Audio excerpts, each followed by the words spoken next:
예, 여러분 안녕하십니까.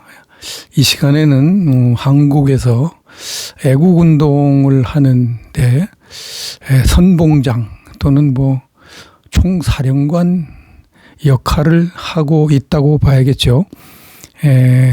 전광훈 목사님, 수십 년 동안 그야말로 목숨을 걸고 애국운동을 하는 전광훈 목사님이 걸어온 길, 그 신앙 여정, 이것을 소개하려고 합니다. 그분의 신앙 여정을 이제 좀 이렇게 들으면 혹은 이해하면 신앙생활 하는데 큰 도움이 되기 때문에 이 말씀을 드리게 되었습니다.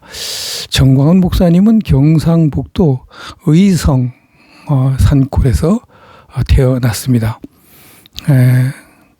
원래 이름은 칠성이었다고 그럽니다. 칠성이.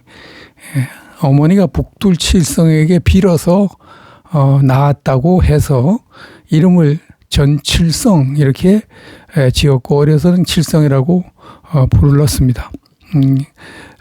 전광훈 목사님의 부모님은 불교와 유교, 미신 이런 데 아주 깊이 빠져 있는 분이었습니다. 전 목사님은 어릴 때 한 번도 교회에 가본 적이 없다고 합니다.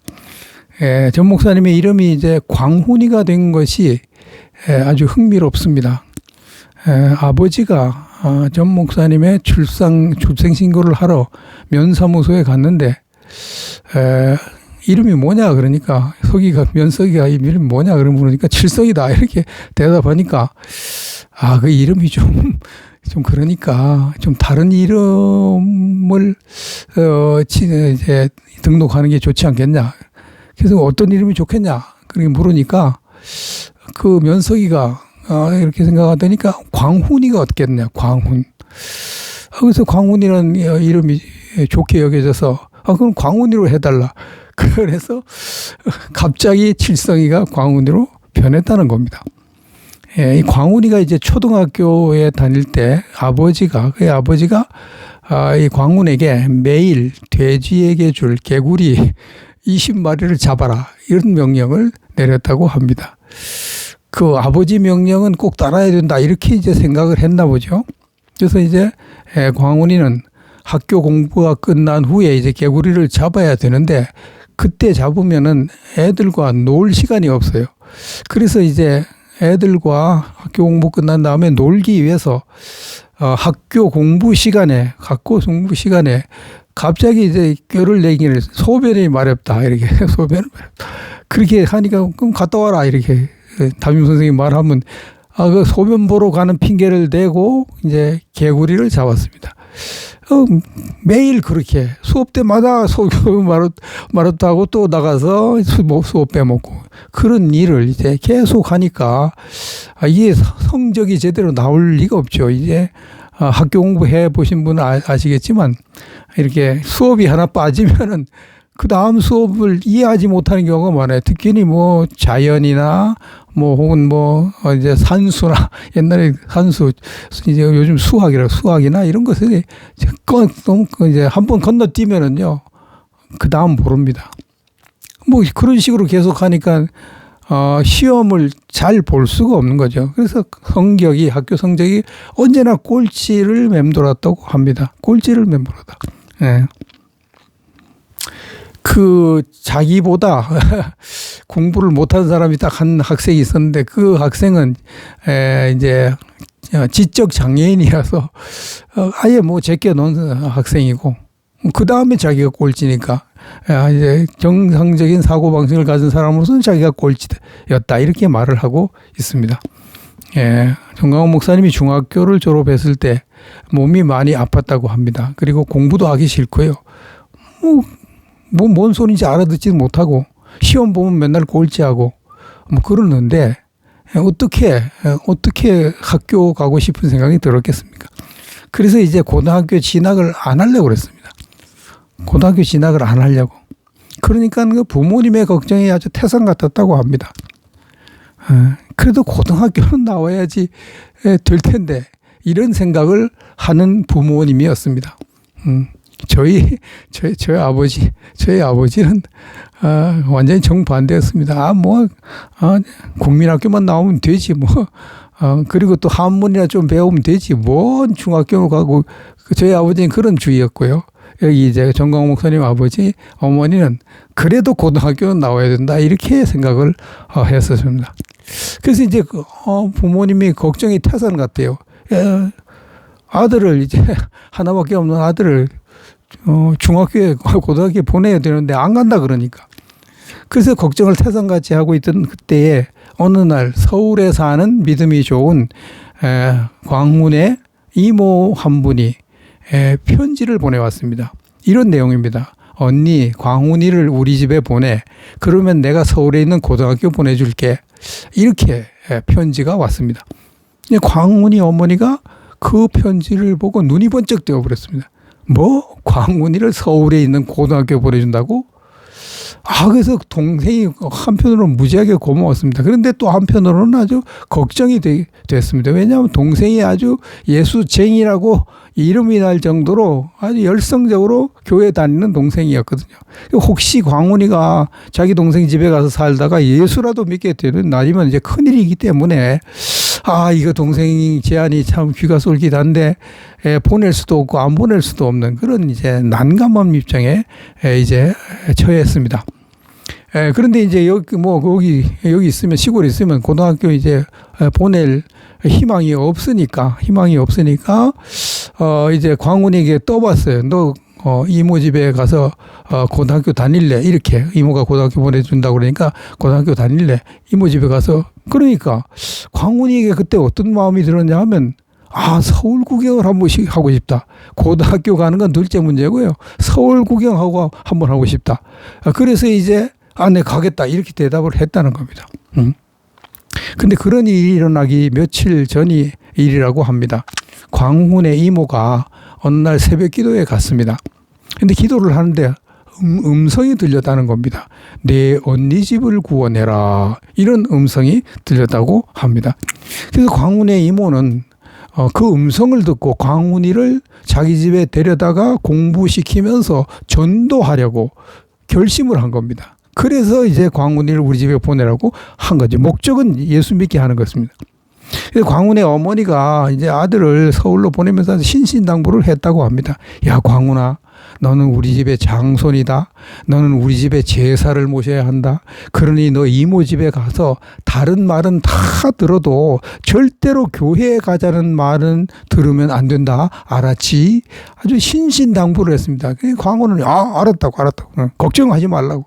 절대 그런 일이 없을 거라고 아주 자신 있게 대답을 했습니다. 그래서 이제 어머니도 아버지도 안심하고 아들을 서울로 보내게 됐습니다. 이제 광훈이가 이제 서울로 왔습니다. 근데 이모 집이 이모나 이모부나 그 자기들 사촌들 모두가 다 광훈이를 아주 크게 환영을 하더라는 겁니다. 맛있는 음식을 해주는 건 기본이고 좋은 옷도 사주고 서울 구경도 시켜주고 대접을 얼마나 극진하게 하는지 그 광훈이가 아주 기분이 좋았죠. 그런 도중에 이제 주일이 다가왔습니다. 그때 주일이 되자 이모가 아주 광훈에게 다정하게 얘기하더라는 겁니다. 광훈아, 오늘 주일인데 교회 가자. 이런 거예요. 광훈이는 교회라는 말이 나오자마자 그냥 단칼에 교회요? 나 교회 안 가요. 난 전시집의 장손이라서 제사를 지나야 하기 때문에 교회 못 가요. 이렇게 아주 한 칼에 거절해요. 그랬더니 이모가 그래? 알았어. 그럼 우리끼리 교회 갔다 올 테니 집에서 놀아라. 그래서 이제 안심하고 집에서 놀고 또 월요일이 됐습니다. 이모가 이제 지난주보다 더 극진히 광훈이를 대접을 했습니다. 더 맛있는 음식을 해주고 사주고 옷도 더 사주고 신발도 사주고 융숭한 대접을 하고 일주일이 지났습니다. 주일이 되자 또 이모가 다정하게 말합니다. 광훈아, 오늘 주일인데 교회 가자. 광훈이는 지난주와 똑같은데 싫어요. 저는 장손이어서 제사를 지내야 하기 때문에 교회 못 가요.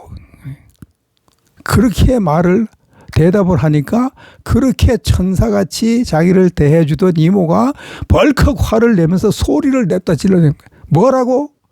이놈아, 교회 못 가? 교회 안 다니면 당장 나가! 와. 그리고 이 이모는요, 화를 내는 것으로 그치지 않고 회초리까지 막 들고 진짜로 막 때리려고 하대. 그 천사 같은 이모가 갑자기 태도를 돌변해가지고 광훈이를 막 때리려고 잡아먹을 때 달려드니까 광훈이가 깜짝 놀란 것은 물론이고 뭐 화가 막 나기 벌컥 화를 내고. 응? 그래서 뭐 그냥 나가라면 못 나갈 줄 알아요? 좋아요. 그럼 나가면 될 거 아니에요? 이러면서 그냥 짐을 챙겨서 집을 나와버렸습니다. 응? 고향으로 가기 위해 서울역으로 향했습니다. 버스를 타고 가는데요. 고민이 생깁니다. 가장 큰 고민은 자기가 고향을 떠나올 때 고향 사람들이 자기를 환송해 준 일이었습니다. 그때만 해도 마을에서 서울로 공부하러 간 사람은 광훈이가 최초입니다. 서울 유학이죠. 서울 유학. 자기가 최초예요. 그래서 광훈이가 서울로 간다고 하니까, 공부하러 간다고 하니까 온 동네 사람들이 모여가지고 환송을 하고요. 뭐 차비까지 보태주고 이렇게 여비를 주고 얼마나 환송을 한지 몰라요. 그리고 엄마는 이렇게 당부합니다. 광훈아, 함문 공부를 많이 해서 꼭 면석이가 되어서 돌아오거라. 면석이. 그 면석이가 그렇게 대단했던 모양입니다. 예전엔 그랬죠. 이렇게 이제 가족들의 환송을 받은 것뿐 아니라 마을 사람들의 환송을 받고 자비까지 지원을 받고 이렇게 서울에 왔는데 며칠 만에 고향으로 돌아가면 이거 너무너무 창피한 일이 아닐 수 없어요. 그래가지고 이 고향으로 돌아가면 창피를 당하고 안 가자니 여기서 이모한테 계속 교회 가자는 시달림을 받아야 되고 이거 어떻게 하지? 그러다가 아주 쓰디쓴 결심을 합니다. 한 수 없다. 속상하고 기분 나쁘고 그러지만 일주일에 교회 한번 나가주기로 하고 이모 집에 있겠다고 하는 수밖에 없다.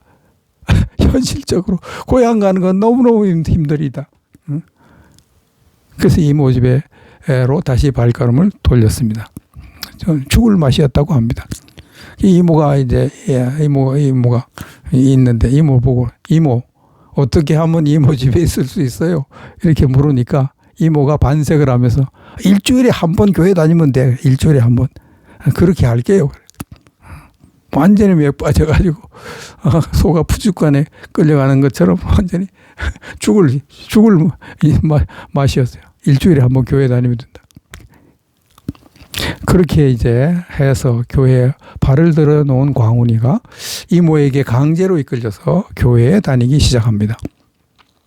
주일 낮 예배만 가요. 주일날. 일주일에 한 번 가면 된다고 그러죠. 근데 교회 가서 아무리 앉아 있어도 담임 목사님의 설교가 귀에 들어오지 않아요. 교회 가서 앉아서 예배 드리는 것이 어마어마한 고역입니다. 어마어마한 고역. 설교가 너무너무 귀에 안 들어오고 듣기 싫어가지고 고개를 숙이고 있으면 이모가 눈총을 주며 꾸짖습니다. 야! 고개 들고 목사님 설교 잘 들어! 그래서 이모가 무서워서 그 듣기 싫은 지긋지긋한 설교를 일주일에 한 번씩 고개를 들고 계속 들을 수밖에 없는. 그러니까 속에서 탄식이 나오죠. 아이고 내 팔자야. 내가 어째도 이렇게 됐노. 그렇게 지내던 어느 주일 저녁인데요. 이모가 이렇게 말합니다. 광훈아 저녁 예배 가자. 광훈이가 펄쩍 뛰어요. 이모 주일 예배만 참석하면 된다고 그랬잖아요. 근데 저녁 예배 가자고 그래요. 그 이모가 그냥 다시 화를 벌컥 내면서 고함을 쳐요. 일어나 이 자식아. 당장 보따리 싸. 집에 가. 집에 가라고 그러면 이제 겁이 나는 거예요. 집에 가라면 꼬리를 내려야 돼요. 그래서 집으로 돌아갈 수 없는 돌아오지 못하는 강을 건넌 돌아가는 다리를 불태운 그런 입장에서 처량하지만 할 수 없이 알았어요. 가면 될 거 아니에요. 그래서 도살장으로 끌려가는 소처럼 떨어지지 않는 발걸음을 가지고 이모를 따라서 저녁 예배에 갔습니다. 그런데 그날 담임 목사님의 설교가 귀신 설교였어요. 귀신 설교. 어떤 사람에게 귀신이 나갔다가 7마리 데리고 들어온 그 성경 말씀으로 설교를 하는 겁니다. 그 설교를 듣는 순간 광훈의 머리에 번개가 번쩍 쳤습니다.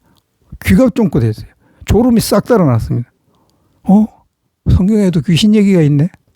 와, 나도 귀신 때문에 무진장 고생한 적이 있는데, 그때부터 담임 목사님의 설교가 귀에 쏙쏙 들어왔습니다. 담임 목사님이 말했습니다. 귀신이 나간 사람이 신앙생활을 제대로 하지 않자 그 귀신이 7마리의 다른 귀신을 데리고 그에게 들어왔습니다. 그로 인해서 그의 형편이 훨씬 더 어렵게 되었습니다. 그러니 신앙생활 잘해야 합니다. 이렇게 설교하는 겁니다. 그 설교를 듣자 광훈이가 겁이 덜컥 났어요. 야, 예전에 여자 귀신이 자기를 죽이려고 하던 그 시절이 떠올랐기 때문입니다.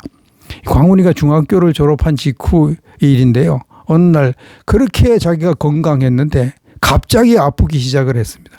처음에는 시름시름 아프더니 나중에는 뭐 걷잡을 수 없이 아파가지고요.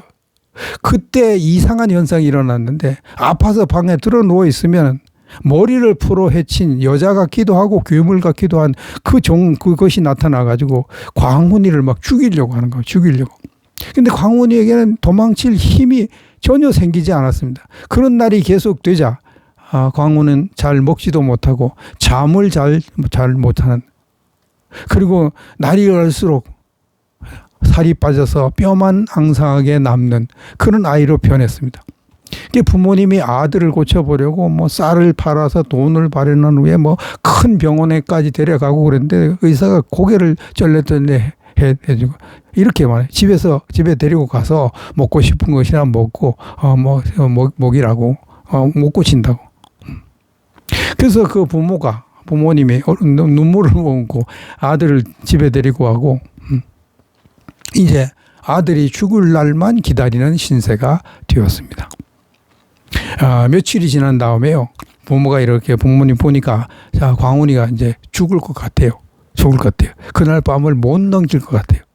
그래서 부모님이 이웃 사람들을 불렀습니다. 이웃 사람들이 이제 오는데 괭이도 들고 오고 삽도 들고 오고 이렇게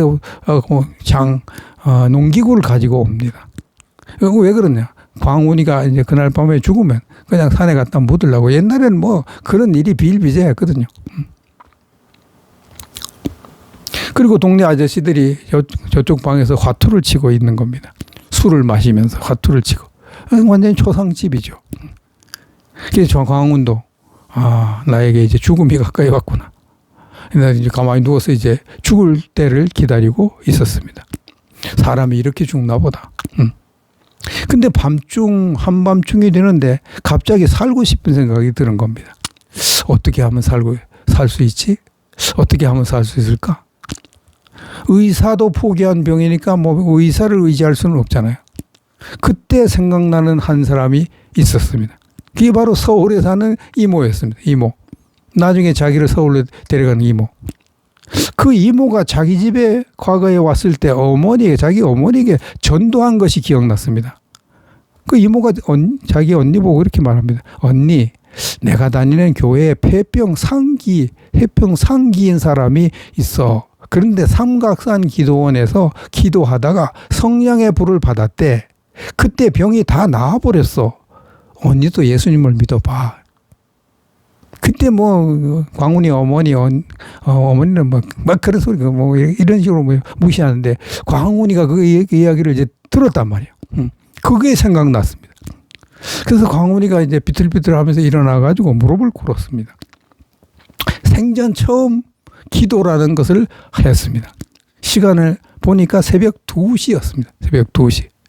이렇게 기도했습니다. 폐병 환자를 고친 하나님이란 신이 정말 있습니까? 폐병 환자를 고친 하나님이라는 신이 정말 있습니까? 이렇게 기도를 자기 혼자 이제 정광훈 목사님 목소리가 좀 크잖아요. 근데 그 목소리가 큰데 옆방에 있던 그 방에는 벽에 구멍이 하나 뚫려져 있다고 그럽니다. 근데 그 구멍 소리로 어머니가 이제 광훈이가 뭐 중얼중얼하는 소리를 들었어요. 응? 그래서 어머니가 달려옵니다. 그때 뭐 이제 어머니가 일어서서 뭐 오는 소리가 들립니다. 그래서 광훈이가 얼른 엎드려가지고 이불을 덮어버렸어요. 그러니까 그 어머니가 광훈아 무슨 일이냐? 아무 일도 없어요.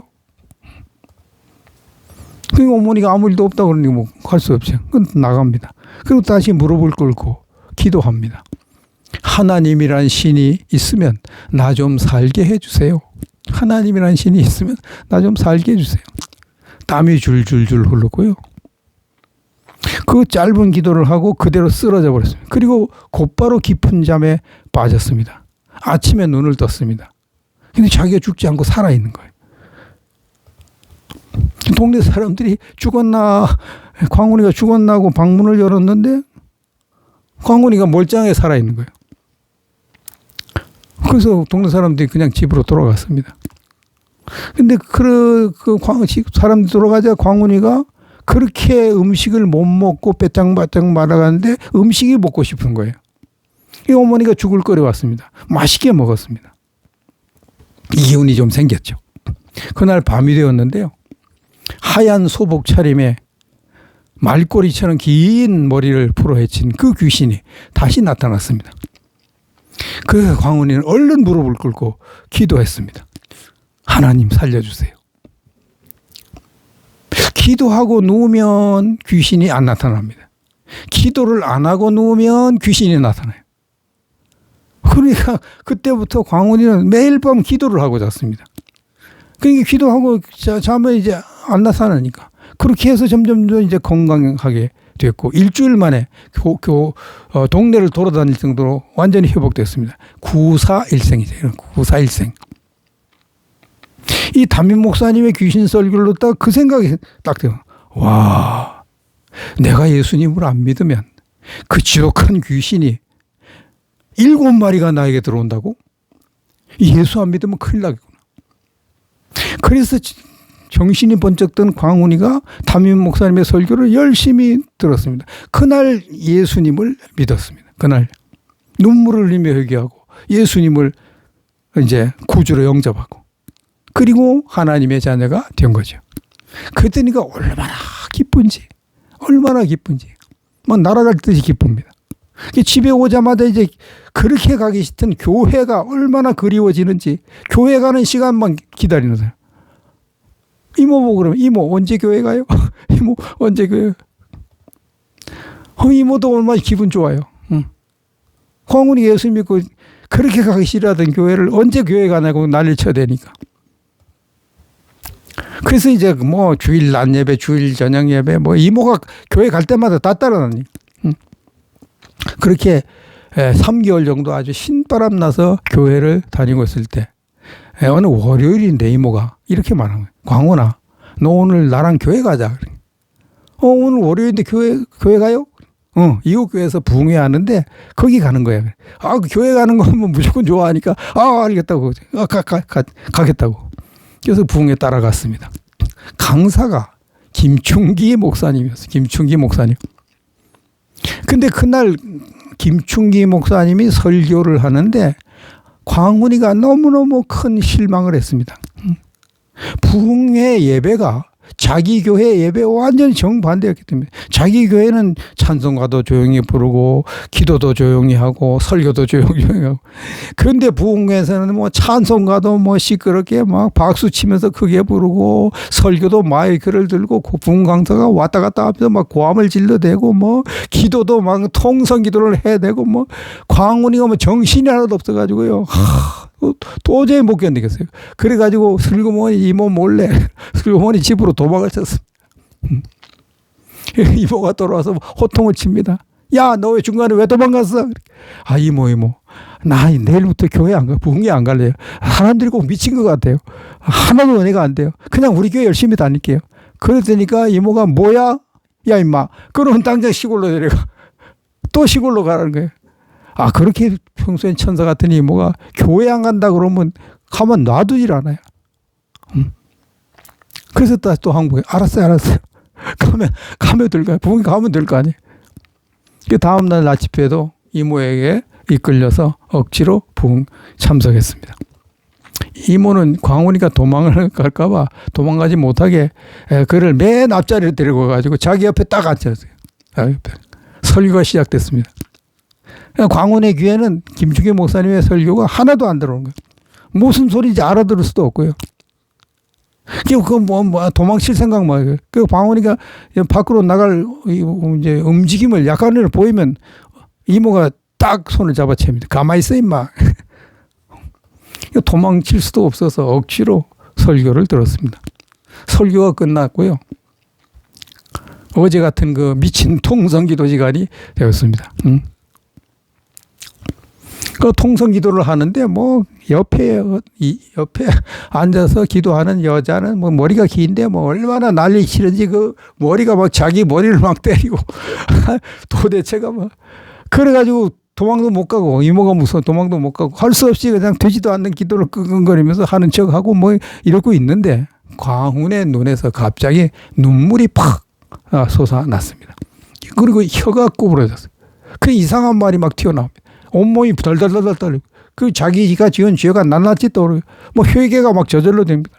하나님 잘못했습니다. 하나님 잘못했습니다. 용서해 주세요. 펑펑 울면서 막 회개를 합니다. 그리고 자기가 전혀 뭔 소리지 자기도 모르는 이상한 말이 중얼중얼 계속 나오고 그렇게 이제 자기가 정신없이 막 울며 불며 회개하고 이상한 말 하고 그러다가 이제 눈을 떴습니다. 시간을 보니까 오후 3시가 넘었어요. 2시간 넘게 자기가 그러고 있었던 겁니다. 뒤를 돌아봤더니요. 이모가 현관 문에 서서 해같이 환하게 웃고 있더라는 겁니다. 광훈이가 좀 혼자 막 그렇게 난리쳤으니까 좀 부끄러워하면서 이모에게 갔습니다. 이모가 이렇게 말합니다. 광훈아, 이제 됐다. 너 앞으로 교회 가든 말든 내 마음대로 하거라. 내 마음대로. 이제 교회 가지 말라고 그러는데 이제 교회 갈 사람이 돼버렸어요. 근데 광훈이가 성령을 받고 얼마 지난 후에 이모를 보고 이렇게 말합니다. 이모, 나 목사 된대요. 내 마음속에서 그런 소리가 자꾸 들려요.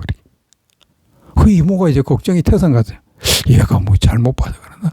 참 잘못 받아는 건 악령을 받아 그런가? 이거 뚱딴지가 제가 목사 된다고 그러고 그런 소리가 마음속에 들린다고 그러지? 그래서 이모가 걱정하다가 광훈이를 데리고 담임 목사에게 찾아갔습니다. 담임 목사님이 이모의 설명을 듣고 광훈에게 물었습니다. 광훈아, 정말 내 속에서 무슨 소리가 들리냐? 예.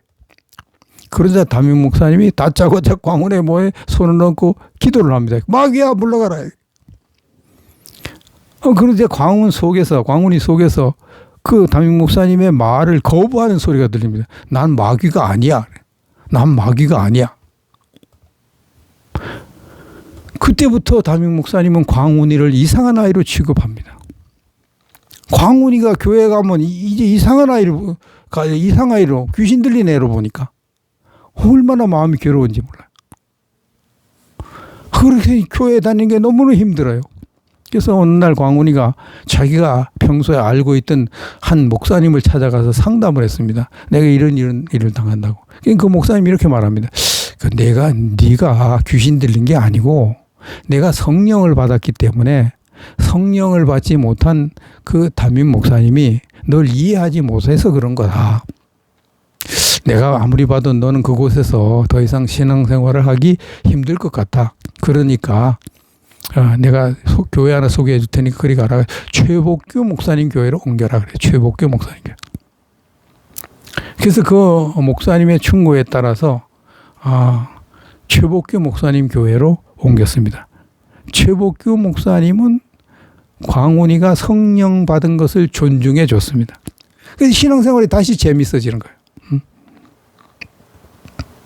그래서 재미있게 신앙생활을 하고 있었는데 그 소식이 광훈이가 교회에 빠져버렸다. 예수쟁이가 됐다. 하는 그 소식이 광운의 부모님에게 들어갔습니다. 부모님이 엄청난 충격을 받았습니다. 어머니의 충격은, 광운의 어머니의 충격은 더 말할 것도 없고요. 아니 이 녀석이 내가 그렇게 교회 가지 말라고 신신당부를 했는데 이게 예수제가 되다니 이거 큰일도 보통 큰일이 아니다. 대체 이를 어쩌면 좋단 말이냐. 이러다가 우린 제사밥도 못 얻어먹게 생겼네. 아이고 이거 어떻게 하지. 이렇게 할까 저렇게 할까 궁리를 하던 어머니에게 좋은 생각이 떠올랐습니다. 그래 이 광운이 누나를 서울로 보내서 광운의 마음을 돌려야겠다. 내가 농사 지어서 내가 못 가니까 광운이 누나를 보내자. 그래서 광운이 누나를 불렀습니다. 야, 너 서울 가면 당장 이모 집에서 광운이를 데리고 나와. 응? 방을 따로 얻어. 그리고 내가 광운의 마음을 돌려. 그러니까 누나가 걱정하지 마세요. 걱정하지 마세요. 어머니 내가 책임지고 그래 하겠다고. 누나도 뭐 이제 광운이 교회 다니게 하면 큰일 나니까 그렇게 알고 있으니까 그렇게 했어요. 그래서 서울에 와서 광운의 누나가 어머니가 준 돈으로 방을 하나 얻었습니다. 그리고 이모 집에서 광운을 데리고 나왔습니다. 그 후부터 시도 때도 없이 광운이를 설득합니다. 광운아, 넌 전치 집안 장손이야. 넌 절대로 교회 다니면 안 돼. 근데 성령을 받은 광운의 눈에 누나의 설득이 들어올 리가 없습니다. 성원이 이런 식으로 말합니다. 누나, 난 교회 안 다닐 수 없어. 난 교회 꼭 다녀야 돼. 누나도 교회 다녀봐. 너무너무 좋아. 오히려 누나를 교회 데리고 가려고 그럽니다. 응? 그래서 누나가 얘가 진짜 빠져도 지독하게 빠졌네 이거. 이거 어떻게 하지? 뭐 이런 고민을. 야 광운아, 넌 어려서 아무것도 몰라서 그래. 그냥 그래서 교회에 빠진 거야. 그러니 내 말 들어. 너는 교회 우리 전 씨반 장손이 아니냐. 장손이 제사를 지내야 되는데 교회 다니면 안 되지. 그냥 광운이가 아니야 누나, 하나님이 정말 계셔. 예수님은 우리 구세주야. 누나도 예수님을 믿고 구원받아야 돼. 누나 나랑 같이 교회 가자. 둘이 뭐 한 사람은 교회 가자고 그러고 한 사람은 교회 가지 말라 그러고 완전히 대화가 평행선이고 계속 신랑해버리고. 그래서 누나가 눈물을 막 흘리기 시작합니다. 눈물을 펑펑 흘리면서 엄마 아빠가 너를 키우느라고 얼마나 고생을 했는데 내가 부모님을 배신하다니. 내가 예수 믿는 것은 부모님 가슴에 못을 박는 거야. 광운아 제발 이쁘지 말고 교회 그만 다녀라. 그러니까 광운이가 뭐라고, 미안해 누나. 그러나 난 꼭 교회 다녀야 돼. 눈물도 안 통해. 눈물도. 그렇게 몇 날 동안 옥신각신 하다가 광운이가 한 가지 계획을 세웠습니다. 어떻게 해서든지 누나를 김충기 목사님 부흥회에 참석해야겠다. 자기가 김충기 목사님 부흥회에 참석해서 성경 세례 받았으니까. 김충기 목사님.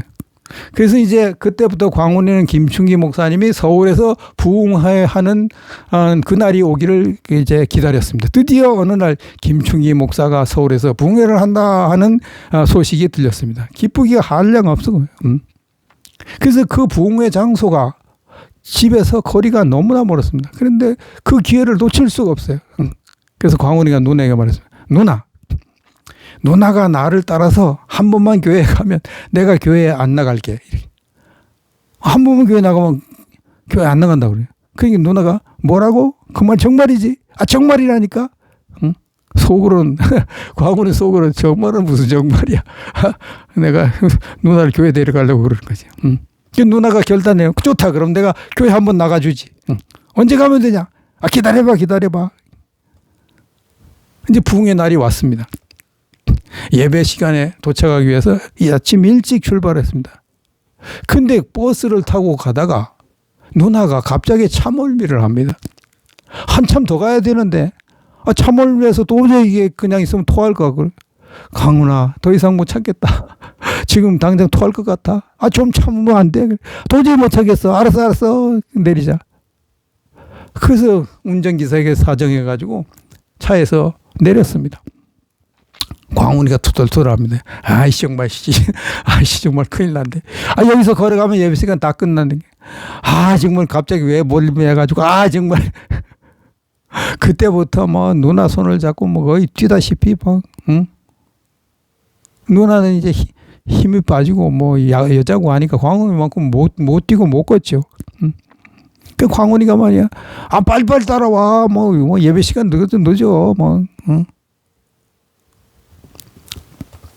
그렇게 뭐 헐벌떡 해가지고 숨이 척에 차도록 뛰고 걷고 그래서 집회 장소에 참석했는데 문을 딱 열고 들어가니까 벌써 설교가 끝날 시간이 다 됐습니다. 광훈이는 김충희 목사님 설교를 하도 많이 들어서 거의 다 설교를 외우고 있을 정도입니다. 이 설교는 뭐 처음이다, 뭐 중간이다, 끝이다 다 알고 아니요. 근데 딱 들으니까 설교 끝날 시간에 하는 설교 그거야. 아이고, 이거 누나가 설교를 들어야 설교 다 끝났더니 큰일이다 뭐. 진짜로 한 5분 있으니까 설교가 끝나버렸습니다. 김충희 목사님이 예전에 하던 대로 주여 삼창을 하고 동성기도 합시다. 다 광훈이가 답답 하나님께 막 부르짖습니다. 하나님, 우리 누나 좀 변화시켜 주세요. 우리 누나 좀 변화시켜 주세요. 막 그렇게 기도하다가 누나가 궁금해가지고 힐끗 이제 누나를 보니까 누나는 그냥 멍하니 앉아 있는 겁니다. 하나님, 우리 누나 좀 변화시켜 주세요.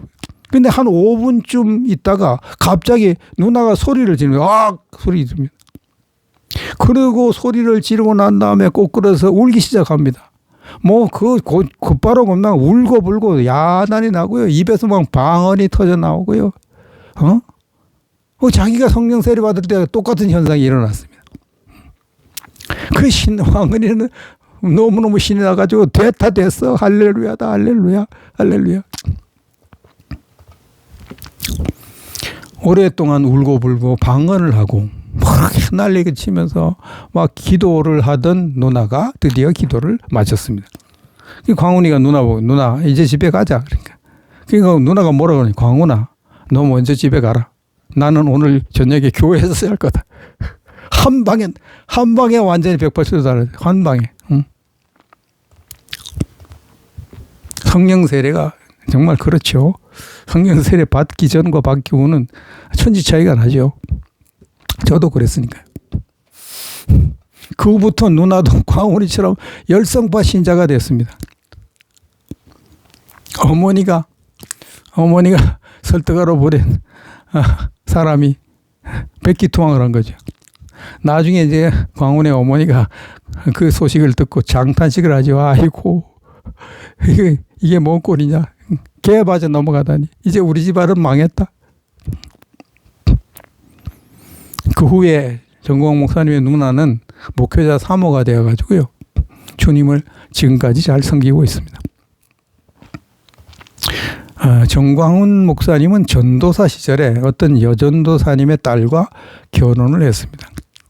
그 여전도사님이 정광훈 목사님이 크게 될 인물인지를 알아보고 막 자기 딸을 어떻게 하든지 정광훈 목사님과 맺어주려고 굉장히 많이 노력을 했습니다. 그래가지고 결국은 결혼에 성공했습니다. 근데 둘이 다 성격이 완전히 똑같다고 할 거예요. 똑같이 고집이 셌습니다. 똑같이. 사모님도 고집이 세고 전 목사님도 고집이 세고. 그래가지고 결혼 초부터 무지하게 많이 싸웠다고 합니다. 무지하게 많이 너무너무 많이 싸웠는데 어느 날도 부부싸움을 굉장히 많이 심하게 하던 중에 마다들이 전 사무엘이가 갑자기 통증을 호소하다니까 기절을 해버려요. 그래가지고 병원에 부랴부랴 아들을 얻고 갔더니 의사가 죽은 애를 왜 들고 왔냐고 막 뭐라 그러더라고요. 그래가지고 죽은 애를 병원에 데려가면 의사는 반드시 경찰에 신고를 하죠. 이 애를 누가 타살을 했을 수도 있으니까. 그게 경찰서에 붙잡혀가지고 얼마나 또 아주 조사를 많이 받았는지 그 조사하는 담당 경찰관이 당신 죽인 게 아니냐. 애가 갑자기 죽을 리가 없지 않냐. 그래 아무리 우리가 부부싸움하다 이렇게 자기 혼자 이렇게 됐다고 해서 아무리 해도 안 믿더라는 거예요.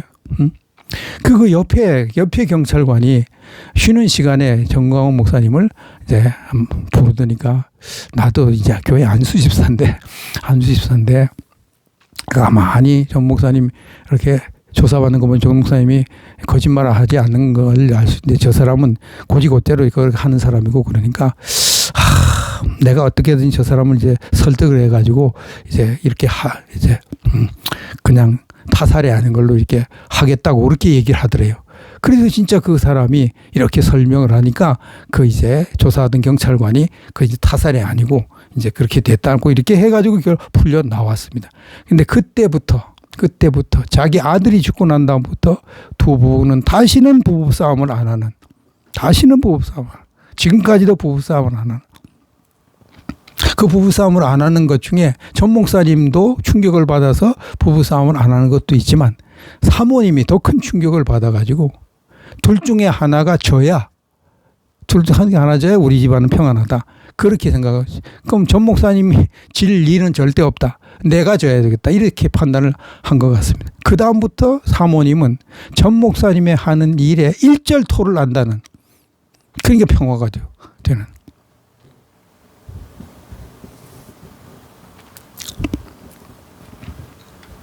근데 부부싸움을 안 한 것보다 더 이제 잘 된 거라고 하겠죠. 세상에 대한 미련을 다 버려버린 거예요. 다 아들이 갑자기 죽고 나니까 뭐 부도 뭐 귀도 뭐 명예도 뭐 다 부질없는 거예요.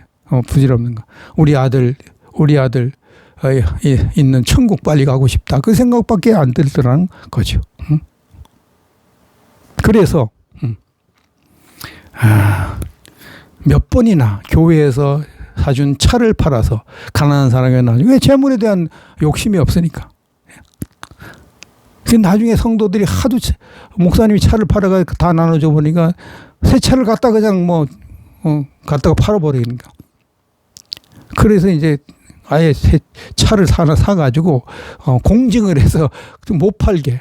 그걸 팔러 갔다니까 그 중고차 사는 사장이 팔 수도 없는 차를 왜 가져왔냐고 뭐라 그래가지고 이제 할 수 없이 그 차를 타고 다니나. 그 장모님이 사준 아파트도 팔아서 나눠주고, 또 장모님이 집어들하고 돈 주면 몇 천만 원 또 나눠주고, 그리고 4년이 넘게 강대성 옆에 합판으로 작은 방을 만들어가지고 거기서 그냥, 어린 딸과 함께 그냥 한 방에서 그냥 살고.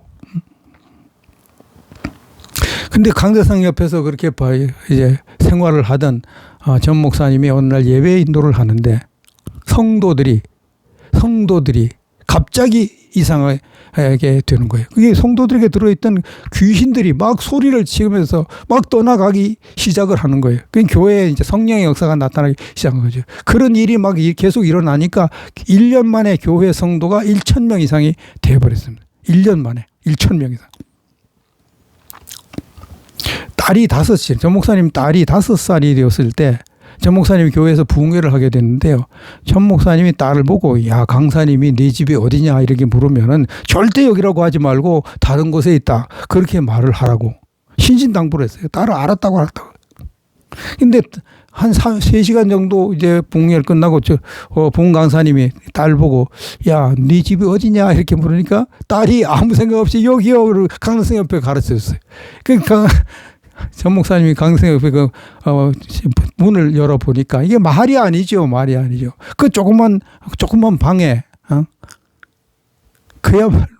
그야말로 뒷밭 같은 방에 거기서 세 식구가 살고 있으니까.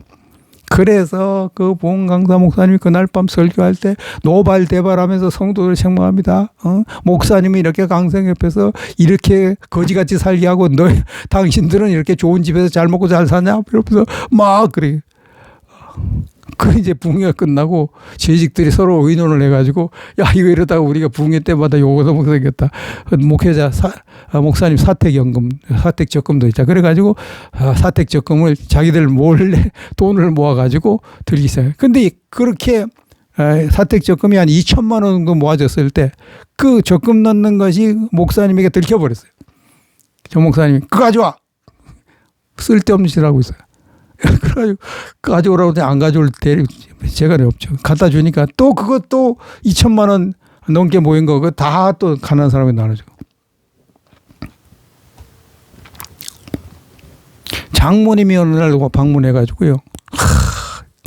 장모님이 기도를 하는데 전 목사님이 자기 열심에 사로잡혀서 이렇게 사니까 정신을 차리게 해주시옵소서 이렇게 기도를 하고 돌아갔습니다. 한참 있다 장모님에게 전화가 왔어요. 장판 밑에 3천만 원을 두고 왔으니까 제발 성도들을 위해서도 집을 구해 나가라 이렇게 전화가 왔어요. 전 목사님은 그러거나 말거나 그 돈 3천만 원 또 가난한 사람 다 넣어줬어. 그런 식으로 사니까 교회 주위에 사는 사람들이 전 목사님이 다니는 걸 보고 어떤 사람들은 저기 살아있는 예수가 지나간다 그렇게 말할 정도로 그렇게 살았습니다. 근데 어느 날 전 목사님이 다른 교회에 가서 부흥회하고 왔는데 교회 앞에 축 목사님 사택 이전 이런 플래카드가 붙어 있는 겁니다. 이게 나중에 이제 알아보니까 교인들이 18평짜리 집을 교회 앞에 하나고 집이 18평짜리 집이 나고 그걸 사는 거예요. 또 큰 집을 사면 또 큰 집 샀다고 난리 칠 거 뻔할 뻔하니까 18평. 이게 딸이 커서 이제 다른 방도 필요할 때가 되고 그래가지고 그래 이제 그 집으로 가자. 그래서 이제 그 집을 그 집에서 수십 년을 그 집에서 살았습니다. 몇 년 전까지 거기서 살았어요. 거기 그 동네가 철거되기 전까지 계속 거기서 살았습니다.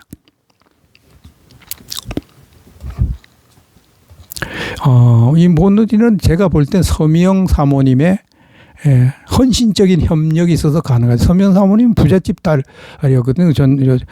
그 서미영 사모님의 어머니가 여전사님인데 아주 능력이 대단한 분이라서 굉장히 많은 이제 그 재정적인 부유함을 누리는 그런 피아노 실력도 탁월하고 그래서 뭐 피아노 학원 할 때 얼마나 사람들이 많이 배우러 들어오는지 뭐 피아노 학원 가지고 돈 많이 벌었다 그래요. 근데 그것도 이제 다 그만두고 전 목사님 집회 연주자로 계속 따라다니면서 이렇게 합니다.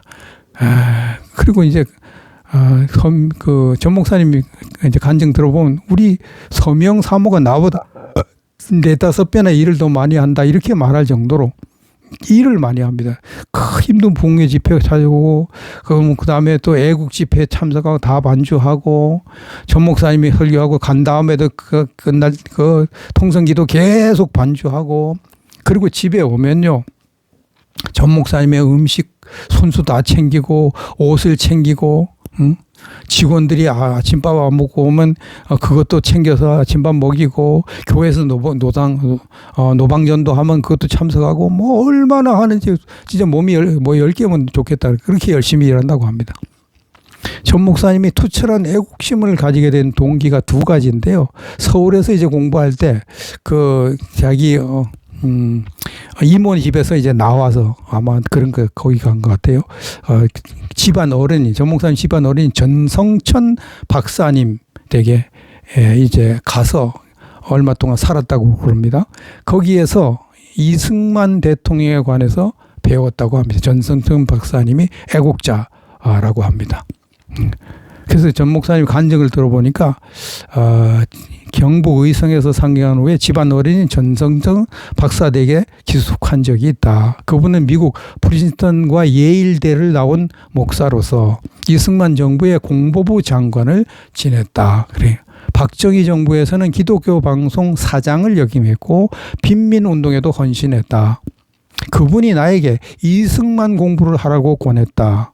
기독교인인 이승만 박사가 어떻게 대한민국을 만들었는지를 공부하면서 나의 진로를 신학대로 정했다. 이렇게 이제 간증을 했습니다.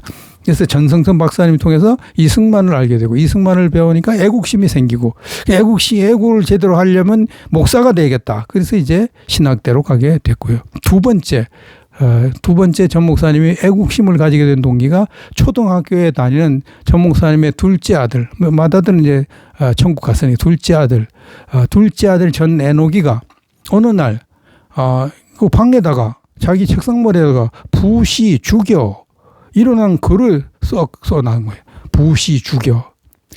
그래서 이제 전 목사님이 깜짝 놀라가지고 야 이게 부시 죽여 무슨 뜻이야? 미국 대통령 부시 죽이라는 거야. 야, 너 그거 어디서 그거 배웠어? 그러니까 우리 학교 담임 선생님이 그렇게 부시 죽여야 된다고 가르쳐 주셨어? 이렇게 대답하는 거예요. 그 담임 선생이 도대체 누구냐 알아보니까 전교조 교사입니다. 이 전교조가 뭔가 조사를 해보니까 전교조가 주사파가 주축이 돼가지고 알게 됐어요. 완전히 공산주의 사상 가진 사람들이 전교조를 주물럭주물럭하는 걸 알게 됐습니다. 그래서 전 목사님이 이 땅에서 주사파를 척결하지 않고는 대한민국에 희망이 없구나. 그래서 그때부터 이제 지금까지 대한민국에서 주사파를 척결하는데 앞장선 분, 선봉에 서인 분이 정광훈 목사님입니다. 전 목사님은 한국 국민들이 이승만 대통령이 설계한 자유민주주의, 시장경제, 한미동맹, 기독교 입국 이것을 잊어버려서 지금 이렇게 적화위기를 맞이했으니까 이것을 이승만 대통령이 설계한 이것을 5가지 기둥을 세워야 된다. 자유민주주의, 시장경제, 한미동맹, 기독교 입국. 또 한 가지가 있는데 이것을 해야 된다. 이렇게 지금 말을 하고 있습니다. 전 목사님은 이제 어머니 뱃속에서 죽었다 치자. 이거 좌우명이라고 그럽니다. 어머니 뱃속에서 죽었다 치자. 그래서 참으로 실행하기 어려운 일이 생기면 내가 어머니 뱃속에서 죽었으면 아무것도 없었을 거니까 그냥 해보자 뭐. 이렇게 생각한다고. 그래서 죽기를 각오하고 모든 것을 던지면 기적이 일어난다. 이렇게 말을 하고요. 적화위기에 있는 대한민국을 바로 세우는데 내 생명을 던지자. 이렇게 역사를 합니다. 자기가 그렇게 사니까 그렇게 말할 자격이 있는 거죠. 오늘은 이제 전 목사님의 성장 과정, 그리고 전 목사님의 애국심을 갖게 되는 과정, 애국 활동하는 것 일부를 말씀드렸습니다.